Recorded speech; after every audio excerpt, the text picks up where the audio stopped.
falar que eu não estou bem. Da minha equipe que eu tô falando, tá?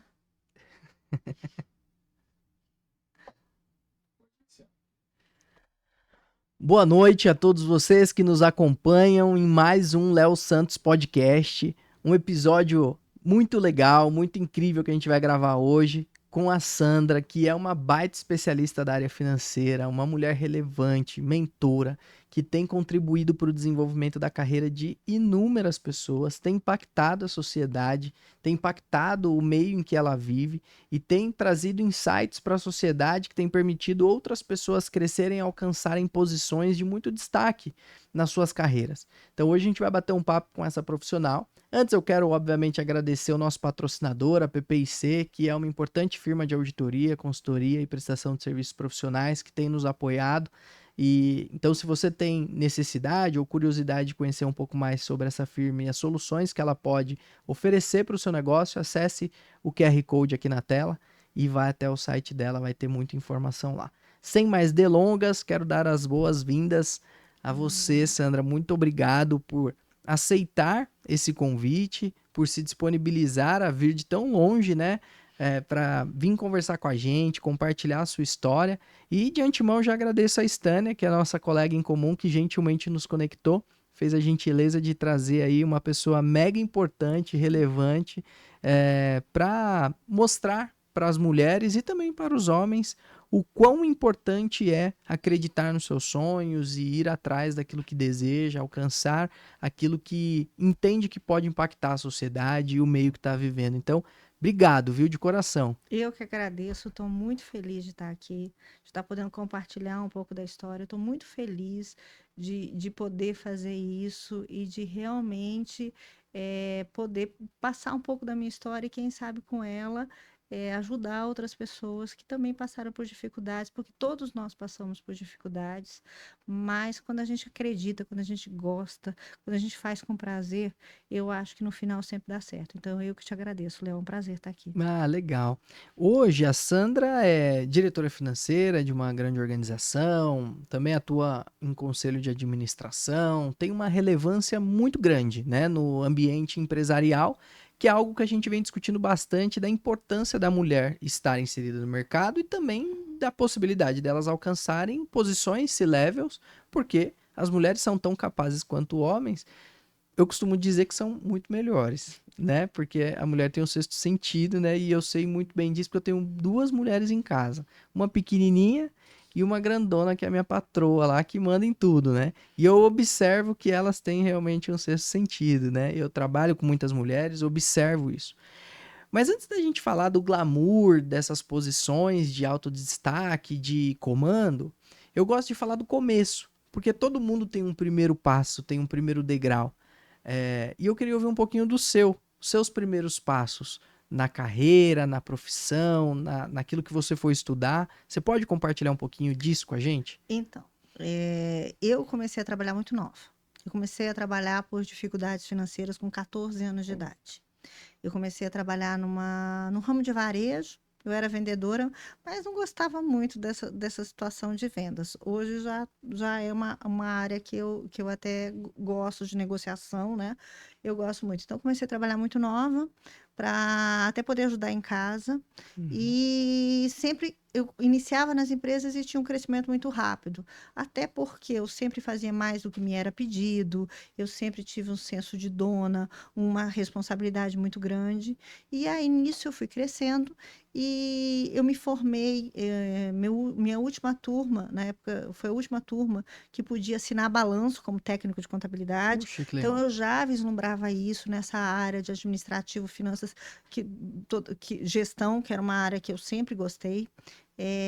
E aí eu terminei o segundo grau, esperei um pouco, eu comecei a trabalhar numa multinacional de soja, tinha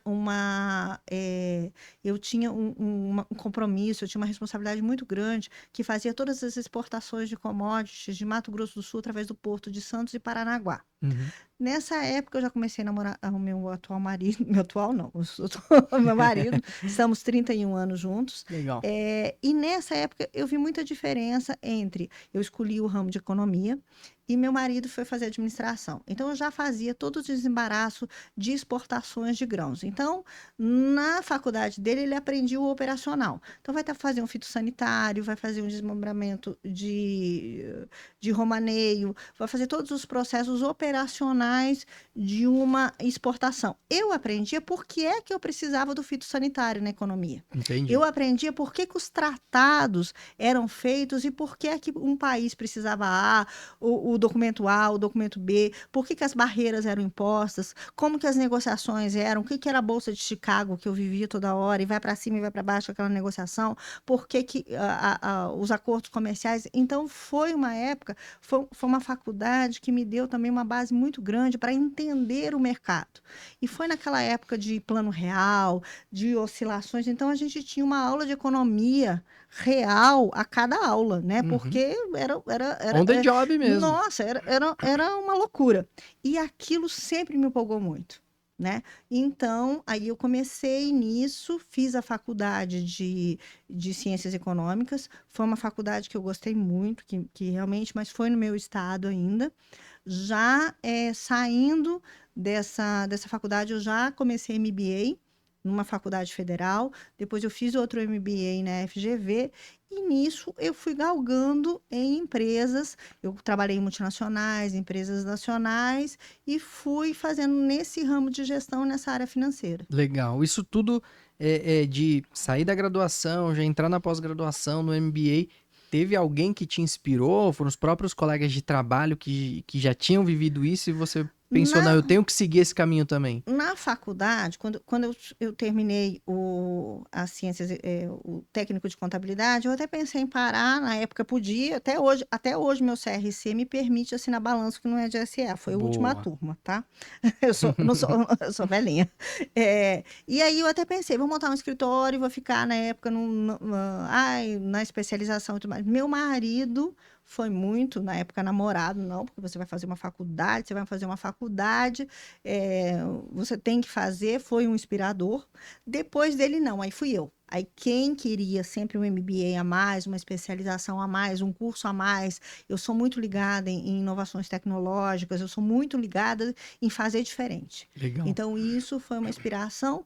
Aí eu fiz dois MBAs, pós-graduações, e agora eu estou muito mais em cursos. Uhum. Bom, eu estou em várias. Cada empresa que eu fui ingressando, foram de segmentos diferentes.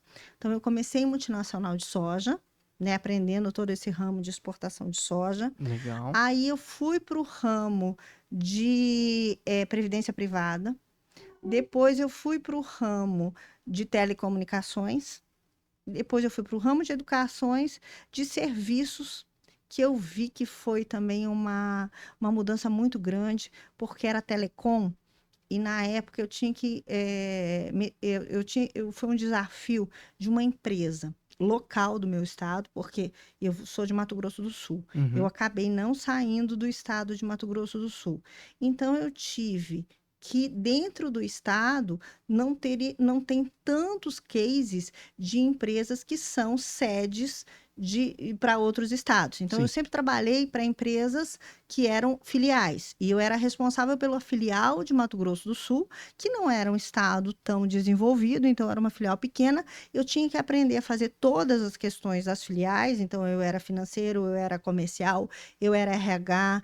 Então, essa multidisciplinaridade me fez crescer um pouco mais, mas eu nunca tinha participado de uma expansão grande. Então, você pega uma empresa que ela tem um faturamento de 100 milhões ano para 2 bi. E você faz todo esse crescimento em uma empresa e você faz toda uma alavancagem dessa empresa. Uhum. Então, essa foi uma fase da minha carreira que eu aprendi muito. E lá, o que eu vejo? Eu tive que aprender na prática. Então, eu tive que aprender alavancagem, eu tive que aprender a participar de comitê de banco, eu tive que aprender análise de balanço, eu tive que aprender sobre esse crescimento grande de uma forma na prática. Uhum. E eu acabei me forçando a aprender muito dos negócios das empresas. Então, hoje, se eu olhar para trás, o seu conhecimento acadêmico, eu acho que ele poderia ser maior, claro, mas a prática, a execução é uma coisa que eu acho que é uma grande bagagem que eu tive na minha carreira. Poxa, que Saber legal ouvir isso. fazer isso, saber sair de uma empresa que tinha uma unidade para 30 filiais, Uhum. fazer essa expansão, fazer esse RH, então foi olhando hoje e mudando esse segmento. Agora eu estou na área de saúde. Uhum. Então eu fiz todas essas migrações e tive que, em cada desafio, aprender sobre isso. Teve uma coisa bem interessante nesses últimos anos, quando eu entrei na área de saúde. Eu fui ser diretora financeira de uma grande instituição de saúde. Uhum. 600 leitos, é uma das maiores, a maior da região centro-oeste. E eu não entendia sobre custos hospitalares de forma muito avançada. Eu tinha tido 2 anos de experiência num segmento, numa empresa menor. E eu fui gerenciar uma equipe sênior Uhum. de custos hospitalares, até de uma referência hoje na região. E teve um colaborador que olhou para mim e falou assim: mas quem você pensa que é para comandar a área de custos? Você não tem um conhecimento igual ao meu. Uau. Mas hoje nós somos grandes amigos. Mas E foi difícil ouvir isso. não foi tanto, eu tinha acabado de sair de outros desafios, eu já estava mais Mais calejado. escalejada, mas que eu acho que é isso, o quanto você tem uma inteligência emocional para lidar com as emoções. Eu olhei para ele e eu acho que foi a grande situação que mulher tem mais que isso que homem. A gente olha e fala, não sei mesmo, concorda? Não tem que saber tudo. E eu olhei para ele naquele momento e falei: eu não tenho que saber mais que você. Eu tenho que, como diretora, lhe dar recursos, organizar os projetos, comandar os projetos, comandar as reuniões, fazer o seu trabalho chegar ao presidente, ao conselho de administração, mas eu não preciso entender tudo. Mas eu preciso confiar em você que numa reunião eu vou olhar do lado e saber que o número está certo. Então, se você quiser o meu apoio, e se você quiser fazer parte do meu time, eu estou aberta. Agora, se você também não quiser, eu tenho outros projetos, porque tenho desafios imensos na organização para tocar, e o seu realmente vai ficar em um segundo plano, e você vai continuar fazendo o que você está fazendo da forma que você está. Mas se você quiser fazer diferente, conte comigo. Uau. Ele não falou nada, eu também saí, mas não teve nenhuma tensão na conversa. Mas foi legal, assim, o posicionamento, porque foi um posicionamento adulto, sério e profissional. Ponto. E fui embora. No Sim. outro dia ele me chamou, foi na minha sala. Eu estava na sala dele, né, que era uma reunião de trabalho, tinha sala de reuniões, nós estávamos verificando. No outro dia ele me chamou. Sabe o que eu pensei? Direito, e você está certíssima? Eu queria lhe falar que eu faço parte da sua equipe, pode contar comigo. Aí, E nós fizemos um trabalho magnífico. incrível. Nós implantamos um setor de custos que eu tenho orgulho. Hoje, na empresa, eu saí dessa empresa, na empresa que eu estou, ele presta consultoria na minha empresa, na atual empresa. Temos um trabalho e sempre a gente brinca com isso e fala: olha, olha a vida. E hoje, eu não entendia realmente tanto de custos hospitalares. Ainda mais quando a gente divide o setor hospitalar em pequena, média e alta complexidade. Uhum. Esse hospital era alta complexidade. Você pega cirurgia neurológica, cirurgia cardíaca, parto, tudo que você imaginar tinha lá dentro. Então, é mais complexo o custo hospitalar envolvendo todas essas variáveis. São Sim. 3.500 funcionários, 600 leitos, é uma cidade. Aí, eu fiquei 4 anos nessa empresa e estou 3, né, na atual, então há 7 anos. No ano passado, nós fomos conversar na atual empresa sobre alguma questão de custo do projeto, de avançar, e eu estava fazendo uma explanação, estava falando, não, porque tem isso, que tem aquilo. Aí ele terminou a reunião, ele olhou para mim e falou assim: nossa, nem parece a mesma pessoa de 7 anos atrás, você aprendeu mesmo. Então, eu Uhum. acho que é isso, aprender muito com o que você está vivendo. Sim. Não adianta, não adianta você ter muita teoria e não ter a prática. E não saber executar aquilo. Não saber fazer o time sair da zona de conforto ou da situação difícil. Hoje eu vejo, não tem nenhuma empresa que eu olhe e que não está em situação difícil. E nós temos que achar soluções, às vezes difíceis. Acho que esse é o papel do líder. A finanças, ela apoia a área da empresa. quando você falou que as mulheres são importantes, elas são, mas eu vejo que o homem também é fundamental, porque na área comercial, se você olhar, muitas vezes a alavancagem, a virada de chave, a prospecção de novos negócios, a coragem de fazer alguma operação mais em risco, muitas vezes ainda está no homem. As mulheres, eu vejo que a gente é mais, a gente calcula mais, a gente planeja mais, a gente dá mais subsídios. Às vezes, mais ainda nessa. Por isso que eu acho que é tão complementar uma equipe. Por isso que é tão importante ter o arrojo e o segurar essa complementação de funções. Então, eu vejo que isso foi uma das grandes, hoje olhando na carreira, foi o que eu mais levo como aprendizado ou legado. Legal. Puxa, é incrível ouvir isso. Alguns pontos que ficam muito de destaque. O primeiro, é o fato de você ter se tornado uma executiva bem-sucedida, passando por diversos setores diferentes. É bem incomum isso. Normalmente a pessoa vai se desenvolvendo naquele setor até alcançar uma posição de destaque, né? Uma posição C-level, mesmo mudando de empresas, mas normalmente naquele setor onde tem o conforto, a segurança. E você mudou drasticamente, passou por tudo quanto é tipo de negócio, e aí já entra conectado ao segundo ponto, que é o fato de você aprender na raça, né? Veio muito na minha cabeça aqui o termo raça. Você de fato mergulhou naquilo que estava sendo vivido naquele momento, aprendeu e colocou em prática. Isso que é importante. Eu acho que para as pessoas que nos assistem tem que ficar essa lição. Não importa onde você esteja, não importa aquele livro que você leu, importa o que você tem de desafio na hora, naquele momento. O que você vai fazer com a dor que precisa ser resolvida naquele momento. Então tem que colocar a mão na massa, tem que resolver, tem que aprender com os erros ali e seguir em frente. Então, nossa, você tá de parabéns por ter feito toda essa mudança e por fim, assim, esse posicionamento. Mas eu queria falar, Léo, só senão, Fala, fica à vontade. por que eu mudei agora na saúde, que eu acho importante. Tá, Tá? manda.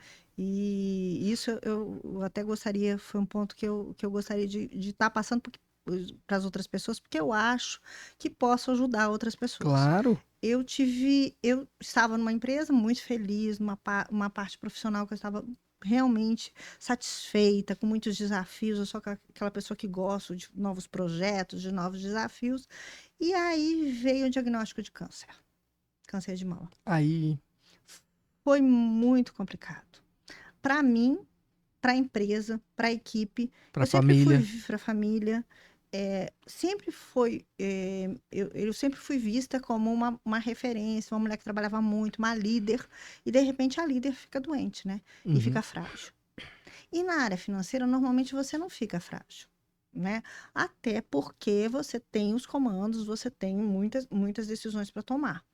E isso foi muito difícil.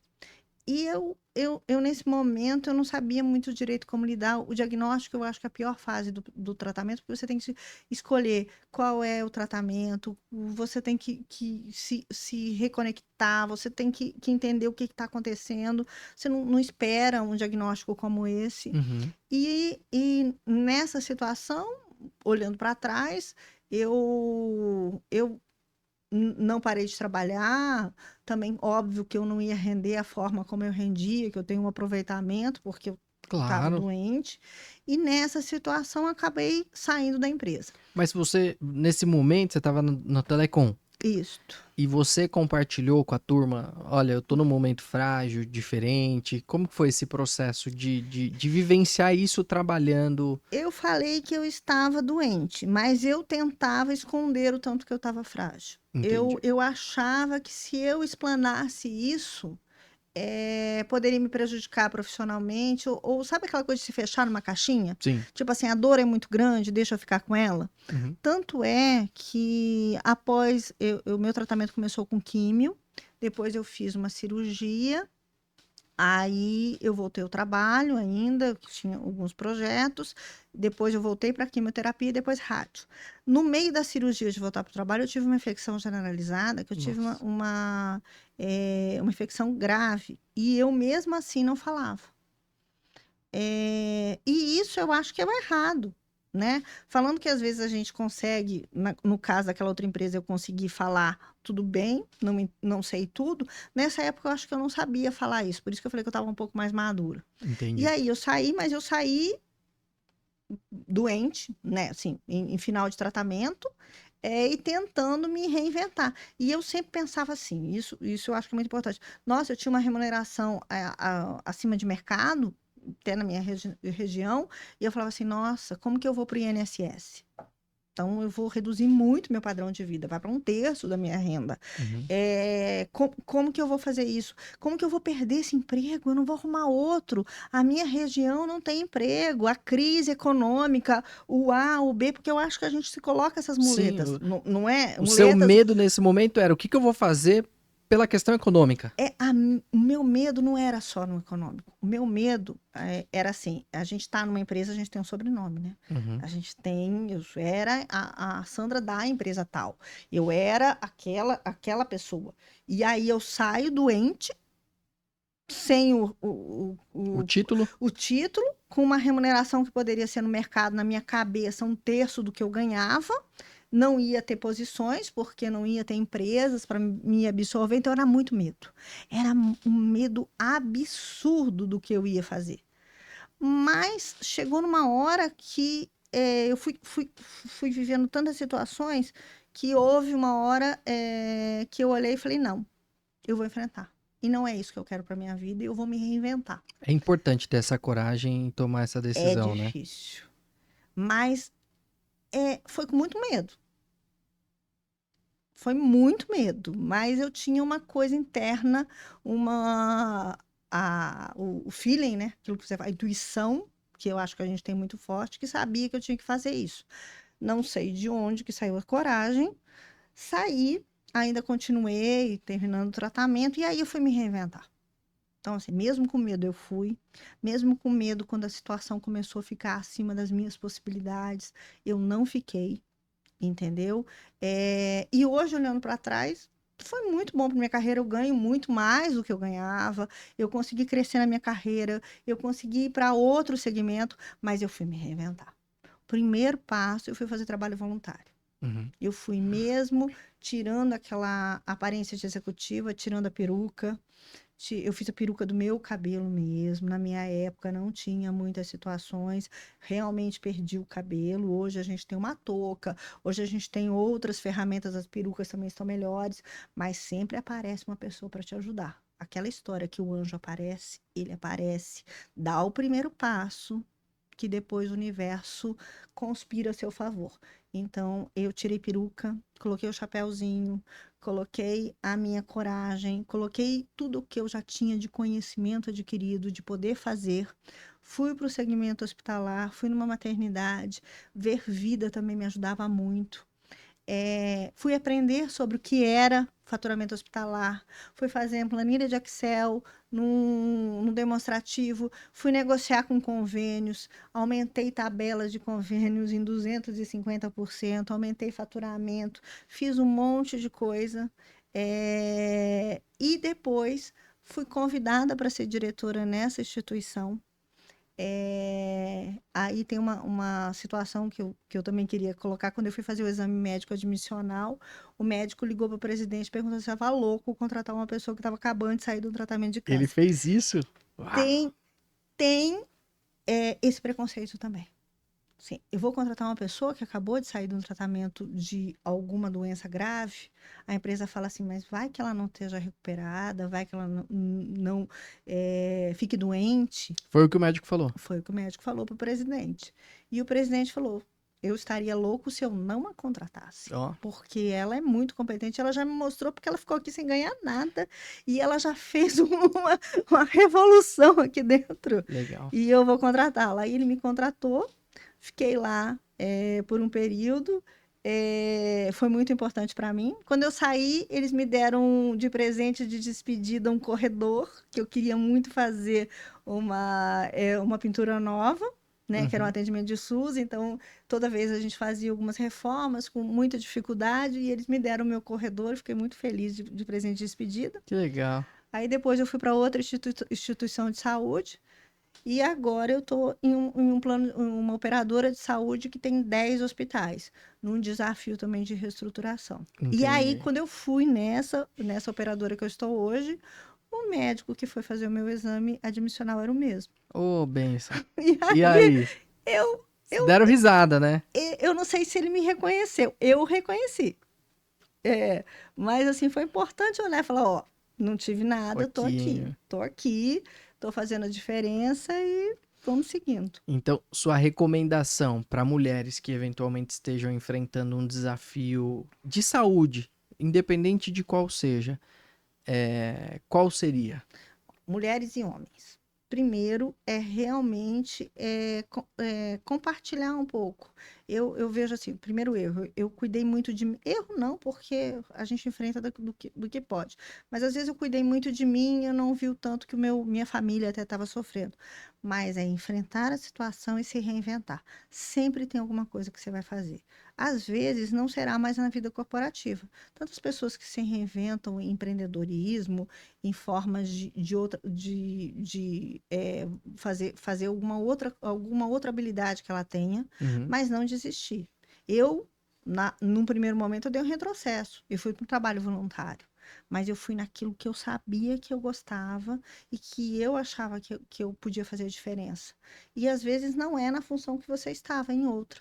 No meu caso, eu gosto de gestão, é uma coisa que eu pego um novo projeto, eu trabalho 14, 15 horas, como se eu não estivesse trabalhando. Eu realmente me divirto, gosto, uma coisa que tá no meu sangue, assim, todo mundo vê, nossa, parece que você tá brincando, tá se divertindo. Então eu gosto muito, eu acho que esse que é o segredo. E se reinventa. Tem outras possibilidades. A gente não pode ficar na mesma situação. Crise, desde que eu me entendo por gente, o Brasil está em crise. Tem oportunidade, tem mercado, mas a gente tem que ser respeitado. A gente não pode aceitar não ser respeitada, tanto no casamento, tanto numa relação pessoal como numa profissional. Porque tem muitas pessoas, principalmente mulheres, que aceitam ser desrespeitadas, ser diminuídas, não serem comandantes da sua vida. Eu acho que você tem que olhar para aquilo que não está bom e ser a, a comandante da sua vida. Você hoje, como comandante de uma grande companhia, liderando uma equipe grande, sendo uma referência, tanto pela posição que você conquistou, quanto por ser mulher, porque a gente sabe que existe uma bandeira ainda importante de mostrar para as mulheres que elas podem o que elas quiserem. Você ajuda as pessoas a se empoderarem, a, a se respeitarem? Como é que você faz isso no dia a dia? É uma tentativa. Eu acho que eu estou devendo, eu estou até em conversa sobre projetos de ajudar as mulheres em pequenos negócios. Mas nas empresas, por exemplo, eu participei do livro porque as mulheres da minha equipe muitas vezes pediam. Uhum. Tinha situações que normalmente eu sou uma das únicas mulheres nas mesas. E eu em posição de comando, de decisão, porque a minha função requer isso. E muitas vezes entram pessoas e falam assim: nossa, você estava na reunião, você era a única mulher e você estava comandando, tomando as decisões. Então eu posso ser isso? Pode. Outra situação que eu vejo na minha realidade, às vezes o controle emocional da mulher. Então, vai para uma reunião, eu vou chorar. Você fala, você não chora. Segura o choro, converse. Se você vê que essa situação está saindo um pouco do controle emocional, você sai, vai tomar uma água, volte. Tenha esse controle de saber, principalmente para quem está começando a carreira, de saber que uma pressão vai acontecer e você tem que saber conversar sobre isso. E dar o exemplo de saber que podem sim, se quiserem chegar. Mas claro que tem um preço. Uma mulher que sai de casa e deixa um filho para ir para uma reunião, ela é questionada pela sociedade até hoje. O homem não, né? É legal, ele vai viajar, ele está cuidando da família. Então, são preços que às vezes as mulheres não pagam para chegar no topo. Uhum. né? Mas essa questão de mentoria, essa questão de sempre conversar, de ser um exemplo, tentar ser isso, isso eu faço bastante. Agora, eu gostaria mais de ajudar empreendedoras. Era um projeto meu, de realmente organizar a empresa dela poder se programar, dela saber o quanto que é o seu custo, de quanto que ela precisa para ela, de recursos, de como que a gente pode fazer projetos sociais para ela poder ter um capital, para ela poder crescer nesse profissional. Porque a mulher é o pilar da casa, né? Assim, Sim, sem e dúvida. muitas vezes ela fica sozinha para os filhos, né? Às vezes os companheiros saem e elas precisam sustentar. Então, eu acho que se ela tiver essa autonomia e ela conseguir ter o seu próprio negócio, pode ajudar muito e muitas das mulheres. Então, esse seria um projeto que eu gostaria de fazer. Ah, bacana, mas eu acho que dentro desse objetivo seu, você tá no caminho, né? Porque parte dele é o fato de você, por exemplo, ter participado aqui, Mulheres nas Finanças, pessoal. Inclusive, eu estimulo vocês a acessarem aí na internet e adquirirem. Inclusive, uma parte da receita, acho que é direcionado para uma instituição, né? Sim, E não tem. então, é um livro muito bacana. É a segunda edição já, né? Série Mulheres. Tem mulheres aqui incríveis que compartilharam as suas histórias, seus cases, seus insights e que com certeza vai inspirar você, homem ou mulher, não importa, a dar um próximo passo na sua carreira, no seu desafio empresarial, no seu desafio pessoal, como a gente está falando bastante aqui. Conta um pouquinho o que você colocou aqui no livro. Só poucos elementos para aguçar um pouco mais a turma. Eu estou muito feliz de estar com várias mulheres. Eu participei do Mulheres nas Finanças 1, que conta da história. E aí até a equipe falou assim: Nossa, eu achei legal a sua história, mas eu queria ter mais acesso a informações de finanças, que às vezes vocês hoje ainda têm mais situações online, mas assim, de uma forma mais prática. E quando veio o projeto de mentoria, eu achei ele incrível, né? Primeiro, de estar muito bem acompanhada, e fiquei pensando sobre o que que podia escrever de tudo mais, e aí fui naquela área que eu sou mais forte, que eu acho, né, minha habilidade, que é sobre custos. Então, eu coloquei custos, como que divide, coloquei infográficos, né, para ficar de uma forma de uma leitura mais simples, que possa acessar aquele começo de carreira. Uhum. Né, para as pessoas poderem ter mais conhecimento sobre isso, até pensando em regiões mais distantes, porque às vezes você vai no São Paulo, tá, primeiramente, o que eu vejo? Muitas empresas já estão com isso muito consolidado, Uhum. né? Então você nem sabe que você coloca a conta de custo, que você faz o plano de O sistema contas, já está já feito. está pronto, você nem sabe que aquele número existe, que É aquela isso aí. conta de conta, né? Mas entender em outras empresas, principalmente na minha região, que tem muitas empresas crescendo, então tá aí, mas como que eu faço isso numa empresa que não tem nada? Uhum. Né? Vamos lá, orçamento base zero. Como é? Como que você faz um plano de contas? O que que você tem que colocar? O empresário de olhar o seu negócio. Então, eu tentei fazer um capítulo que fosse fácil de compreensão. Eu acho que isso eu tô recebendo elogios. As pessoas, não, você sabe que custo não é tão difícil, não é tão chato? Porque hoje as coisas estão isso, a gente tem que simplificar. Então, foi colocar isso, colocar exemplos na prática. Como que eu fui nos desafios de implementação, podendo, dentro da minha realidade, transpor. Por exemplo, na empresa que eu estou, eu entrei para mudar muita cultura. Eu entrei para fazer um projeto de unificação de 10 hospitais e mudar vários processos. Só que é uma equipe que não estava acostumada com o ritmo tão acelerado, Covid, né? Sim. Impactou, principalmente na área assistencial, e entra uma pessoa e eles não entendiam o que eu falava. Ah, é porque nós temos que fazer a divisão de custo, nós temos que fazer rateio disso, nós temos que fazer isso, nós temos que fazer orçamento, nós temos que... A linha do orçamento, tem o recurso. Não, tem o recurso, mas essa linha de orçamento, ela já extrapolou, então nós não podemos mais gastar disso. Você tá louca? O dinheiro tá na conta, o que que você tá querendo falar de orçamento? Então, e eles não entendiam mesmo. Assim, e eu falava uma vez, colocava um quadro, falava duas, falava três, e eu falava assim, meu Deus do céu, mas não consigo. E eu fui aprender uma coisa que para mim era bem difícil, para entender a dificuldade deles.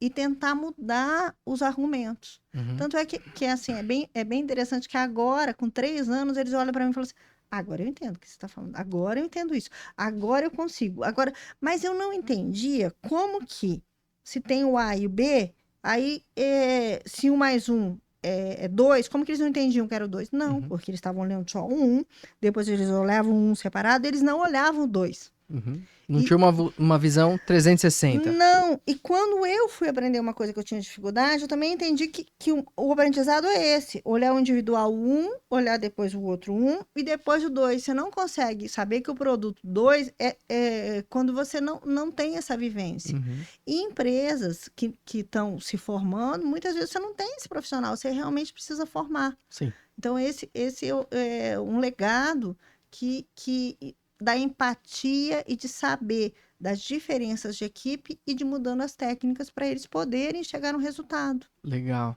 E essa habilidade de comunicação, de transformação da cultura baseado na compreensão do seu time, da capacidade deles, do conhecimento deles, você adquiriu? Você acha que por toda a jornada ou foi mais comprimido agora nessa última? Não, foi toda a jornada. É, E foi mudando.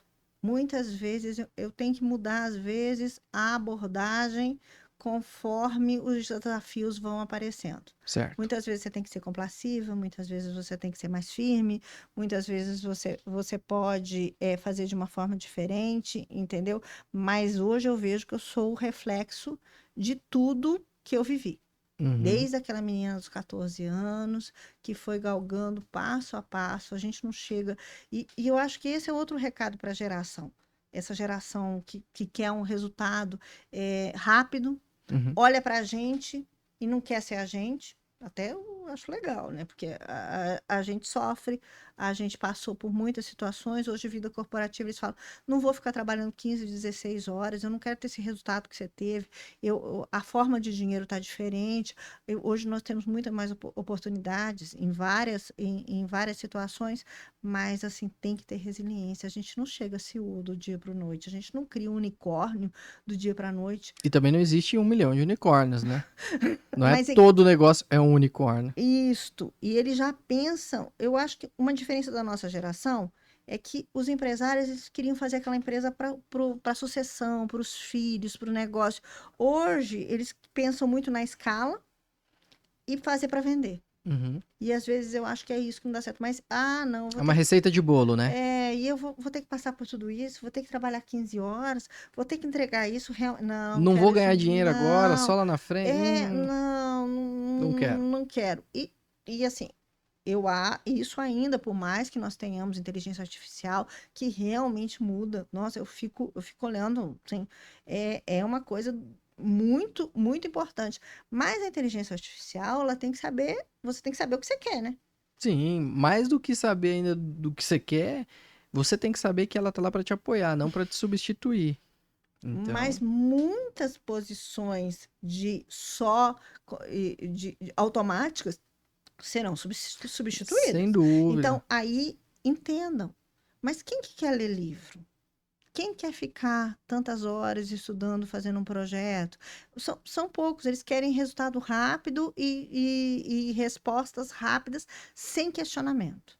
Se é uma das coisas minhas bases, que eu acho que me ajudou muito, é realmente resiliência, Uhum. né? Eu tenho uma característica de personalidade que eu acho que é isso que me fez passar por vários segmentos de empresas, que é a adaptabilidade. Eu me adapto à situação. Eu não fico chorando, tipo, ai, aconteceu isso. Nossa, mas se eu não tivesse tido câncer, eu seria uma pessoa melhor. Se eu tivesse cabelo, Você não vitimiza a situação e se adapta logo ao que tá vivendo e vamos em frente. vamos em frente. Legal. Que talvez também seja uma falha, como no câncer, né? Então, eu não uso a muleta, mas às vezes eu também fico muito, me custa muito. Mas pode ter um meio termo aí, né? E é isso que eu estou buscando nesse Legal. momento. Ou seja, mesmo você já tendo alcançado um sucesso, você ainda tem aprendizado a. Totalmente. Eu voltei para análise. Eu acho que todo mundo tem que procurar melhorar. Uhum. Hoje eu quero ser pior do que amanhã. Legal. entendeu? Cada dia eu aprendo alguma coisa, eu tento ter empatia pela dor do outro, mas sem ser vitimização. Perfeito. Por quê? Porque eu acho que cada um é responsável pela sua vida. Uhum. A saúde financeira. Muitas vezes a pessoa está endividada, né? Então tá lá, vou te dar o dinheiro, né? Eu vou pagar a sua dívida. Uhum. Vem família, muitas vezes. Você vai lá, paga de um primo, né, de um irmão.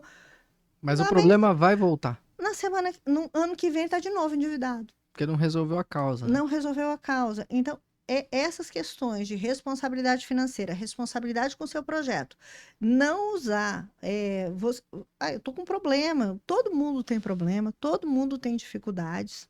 Eu mesmo, minha mãe estava. Ano passado foi um ano muito difícil. Minha mãe com vários problemas de saúde. Tinha vezes que eu chegava para alguns desafios, algumas entregas. Ah, não, porque eu tô com problema. Eu falei, eu tô sem dormir há 3 dias. E tô aqui, tô viajando, tô fazendo isso porque eu tenho um comprometimento de entregar um projeto, de entregar uma entrega. Muitas vezes as pessoas não têm. Então, o compromisso com você é só seu. Se a sua realidade financeira ela não está correta, falando de finanças, você tem que diminuir despesas, aumentar a receita e equilibrar os seus gastos. Não tem fórmula mágica. Sem dor, sem Não ganho, né? vai aparecer o dinheiro do nada, e se aparecer e você não tirar a causa, e que muitas vezes é emocional, você não vai conseguir. Sim. Entendeu? Então, finanças é simples. Meu filho fala que eu tiro de A para colocar em B. Você não faz muita coisa. Mas é a relocação, é a forma como você vai buscar recursos, e muitas vezes os recursos não são bancários. É verdade. Pode ser um financiamento de carro, pode ser outra forma, fornecedores, estoques, entendeu? Então, é essa forma de você entender o seu negócio. E o quão importante foi nesse processo você entender que business, realmente negócio, tem tudo a ver com finanças, para você se tornar uma diretora financeira? Porque a posição de diretora financeira é o apoiador do CEO, né? Que tá ali Uhum. tendo a estratégia nas mãos para conduzir. Então, é uma pessoa-chave extremamente importante, mas tem que estar ligado, conectado ao business. Quando que você percebeu isso? Eu acho que sempre. É Eu, mesmo? se- Legal. eu sempre tive essa percepção. Mas eu sempre tive a percepção que o negócio é mais importante que o dinheiro. Assim, é, você consegue recursos se você tiver uma boa ideia, um bom negócio. Uhum. Se você não tiver, você não vai conseguir. Você vai numa análise de banco, eles querem saber se o seu negócio vai dar retorno, se você vai ter condições de pagar. E muitas vezes está em muito comitê de crédito eu consegui recurso porque eu mostrei que a empresa era viável, que a empresa tinha um negócio sólido. Na época de telecom, explicar que não tem estoque, tinha servidor e estoque online de crédito de celular era complexo. Você não tem uma fábrica, né? Você não tem um imobilizado, né? O seu PL é fraquíssimo, seu EBITDA é baixo, mas no volume você consegue, você tem como alavancar aquela operação. Então, você tem que explicar para analista de crédito o negócio. O negócio é rentável, né? A ideia vai ser rentável e vai pagar o custo do dinheiro. Empresa é lucro. Ninguém vai tirar o seu dinheiro de uma aplicação, colocar num negócio para não ter lucro. Até nas instituições que não visam lucro, elas visam superávit. Na que eu estou atualmente não tem lucro, tem superávit. Uhum. Então, ou o lucro que é a satisfação do cliente. É lucro, mas uma boa ideia consegue recurso. Sim, acho que isso que você falou é genial, porque de fato, como nós estamos num mundo um pouco diferente com a geração atual, acho que a inovação tecnológica, o surgimento da tecnologia mais avançada nessa última década, possibilitou novos negócios, mas também possibilitou isso que a gente estava falando, das pessoas acharem que qualquer negócio é um unicórnio e que já tem que montar um negócio padronizado, escalável. E na verdade, isso que você falou é a mais pura verdade. Acho que é a sinceridade que tem que ser transmitida. O acionista quer lucro. O banco não vai te dar dinheiro se você não mostrar em números que aquela operação ela vai trazer retorno. O investidor não vai tirar o dinheiro do bolso ou do banco, né, rendendo numa taxa de juros que a gente tem, para receber menos daquilo que ele teria sem ter risco algum. Então, se as pessoas que nos escutam aqui, e muitos deles são executivos, empresários, pensam que o negócio é só, é bonito, eu quero ser né, ter um business case aqui da Forbes, não é bem assim. Você tem que fazer um negócio rentável, lucrativo, que possibilite também ele ter perenidade, né? E muitos investidores já não querem empresas em início, né? Muitos já querem que eles estejam mais estruturados e Sim. comprovados em mercado. Por quê? Porque você tem uma gama de situações. Eu fui uma vez, até um case de um banco que falou assim que antigamente eles pegavam, eliminavam as concorrências logo no começo. Uhum. Como tinham poucas iniciativas, eles já mapeavam e já iam lá. Essa empresa pode sim se tornar um competidor. Eu já compro, já tiro a competição logo de início. Uhum. E por isso eles se perpetuaram por muito tempo. Hoje nós temos inúmeras iniciativas nos mesmos segmentos. E eles não conseguem mais comprar todas Não. e alguns vão se destacar. Mas vão se destacar porque há uma ideia, há uma execução. Exato. Eu acho que uma das coisas que mais eu posso olhar na minha carreira e que é uma execução bem feita. Você tem que saber executar. Você tem que saber tirar aquele plano do papel com Uhum. recursos, com metodologia e com prática. Uma ideia linda e maravilhosa, mas ela tem que ser executável. Como que aquela equipe de vendas vai chegar? Como que aquele seu produto vai chegar? Se você quer escalar, mas você vai escalar como? Uma ideia linda. Mas tá, como você vai ganhar dinheiro com essa ideia? Como você vai monetizar essa ideia? Tem cases de sucesso que eu conheço que ficaram, acho que uns 15 anos sem monetizar, para poder monetizar agora. Uhum. Então tem que ter um investimento muito grande. Quem que vai, Quem como está que você. disposto a isso? Hoje em dia, poucos investidores. Poucos, poucos. Quando você olha, só se tiver um planejamento muito grande, até, a gente já teve algumas situações que foram muito festejadas pelo mercado, não se concretizaram. Sim, e o mundo hoje é muito dinâmico. 2, 3 anos para um planejamento estratégico e já é muito. Então, como é que você vai querer um negócio que vai monetizar daqui 15 anos? É muito difícil, o mundo já mudou, já é outro. Então, realmente, e acho que queria até ouvir sua opinião, porque a gente falou de startups, bilhões e tudo mais. Talvez falte hoje a visão das pessoas de que ter algo regional, algo local, não é um problema, né? As pessoas querem mudar o mundo e nessa utopia de mudar o mundo através de uma solução ou possível solução Escalável. escalável, não faz nada. E eu gosto muito da mensagem de um pastor que me acompanhou por muito tempo, né? Que é o Anésio, da igreja que eu frequentei por muitos anos. Ele fala assim: eu fui escolhido por Deus para conduzir uma igreja em Osasco. Eu não vou ser uma igreja que vai estar no Brasil inteiro. Eu não vou liderar essa igreja. A igreja que eu fui chamado para liderar é aqui, é a região de Osasco, é um grupo de pessoas que estão aqui. Então, às vezes, as pessoas querem ter um negócio, ter um projeto, ter uma ação muito grande. E quem está precisando do apoio é o próximo, né? Que está ali pertinho dele. Eu acho que tem que ter essa visão também. Eu queria ouvir sua opinião sobre isso. Sobre o fato de você ter um negócio que é pequeno, mas que impacta positivamente, que traz o resultado para o contexto que está inserido. Que eu concordo plenamente. Aquilo que a gente falou é o que nos faz feliz. Acho que eu principalmente vai chegando. O que eu gosto de fazer? Às vezes, ser mundial, vou viajar demais, não vou ficar com a minha família.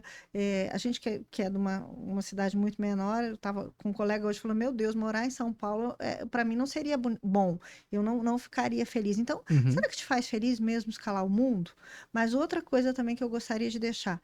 Inovação não é só tecnologia, inteligência Sim. artificial, milhões em servidores, nisso, naquilo. Inovação, às vezes, é fazer diferente uma caixa. Perfeito. É fazer algo diferente e que economize recursos e que ajude. Então, eu acho que as pessoas estão muito lá na frente e não estão olhando agora. As coisas pequenas. Eu acho que todo mundo, e eu tento inovar todo dia. Se o relatório foi feito do ano passado de um jeito azul, esse ano eu quero verde. Se eu vejo que tem um novo formato de colocar um gráfico, ou de explicar uma informação, ou de fazer um processo, ou de economizar um recurso, ou de fazer uma coisa diferente na minha vida, o que eu vou fazer diferente. E isso eu acho que todo mundo devia pensar nas empresas, na vida pessoal, como eu vou inovar? Porque a inovação, ela é muito batida que a tecnologia. Eu vou comprar um software novo e vou inovar. Eu vou colocar alguém. Outra coisa que eu vejo até nessa situação, TI tem que estar na empresa, tem que estar vivendo negócio. Financeiro tem que viver negócio, o operacional tem que viver negócio. Você tem que sentir a dor do seu cliente, a dor do seu parceiro e tentar mudar isso. Isso é inovação. E Concordo. muitas vezes as equipes não estão fazendo isso, elas só querem milhões. Então você vai conversar, eu não inovo porque no seu orçamento na linha não tem uns milhões para mim poder fazer isso. Eu falo, mas você não pode fazer de forma diferente? Você não pode começar a fazer essa determinada ação que vai crescendo? E isso foi muita. Eu fui no hospital, que eu fui me reinventar, e não tinha recurso. Então, às vezes, a gente tinha que resolver os problemas de atendimento, de pacientes, os outros problemas. Roda de conversa. Não precisa de recurso nenhum. Às vezes, uma cartolina, um flip chart, às vezes, mudar um processo, um se interessar pelo trabalho do outro, e como mudava a empresa. Então, você não precisa de milhões para inovar. Sim, E na sua empresa também, mesmo tendo orçamentos, mas os orçamentos são cada vez mais enxutos, né? Você não tem mais milhões para você fazer isso. Ah, eu vou colocar na linha de treinamento esse ano, X mil por mês. Ele já estava falando 10 mil, já está muito, hein? Olha aí, você vai dar tantos por ano, né? Mas pode fazer de uma forma diferente. sim. Eu cito a roda de conversa, mas a gente tem a mudança de processo, a caixa, o mural, mas a gente fica, eu acho, muito preso, às vezes, para essas soluções mágicas, caras e que nem são inovadoras, né? Porque muita gente não usa. Uma das dificuldades que eu tenho, e eu vejo que outras empresas também têm, é comunicar com o colaborador. No nosso caso, são os 3.300. Às Uhum. vezes você não chega para Sim, todos. Porque. Ah, e o WhatsApp? Ah, mas eu nem leio mais, não tem tanta coisa. Ou a gente tem. Quantos grupos que a gente participa? Não centenas. chega a informação. Às vezes tem um evento que você queria ir e você não chegou, porque o IA não te, o algoritmo não te pegou, porque você não acessou alguma coisa e você não está sabendo. Então, essa forma de comunicação tem que mudar É verdade. e bater na tecla. Inovação não é só investimentos Perfeito. milionários em tecnologia. É agir diferente com foco em redução de custo, de energia, de tempo. De tudo Fantástico. mais. Olha, Sandra, fantástico esse bate-papo. A gente precisaria de horas e horas e horas. É, estamos chegando no nosso fim. Mas eu queria ouvir de você, para a gente finalizar, é, na sua opinião, qual que é o maior legado que você está deixando para o ambiente empresarial e para as pessoas que convivem perto de você? É, pode listar ou colocar no ar aí, mas o que que você acha que é o maior legado que você está possibilitando as pessoas se inspirarem e viverem também? Eu acho que é o amor que eu faço, assim, a energia que eu faço as coisas. Muitas vezes errando, né? Eu acho que o errar é importante, reconhecer esse erro é importante, mas a vontade de fazer, a vontade de fazer diferença, a, a garra de aprender. Muitas vezes eu não sei, como nos segmentos que eu fui mudando, mas eu tive a vontade e a garra e o me reinventar. Eu ainda penso, tenho muitos projetos. Eu tenho 51, mas muitas vezes eu me acho com 30. Eu ainda sonho muito, ainda me emociono. Eu acho que eu tenho uma emoção muito forte.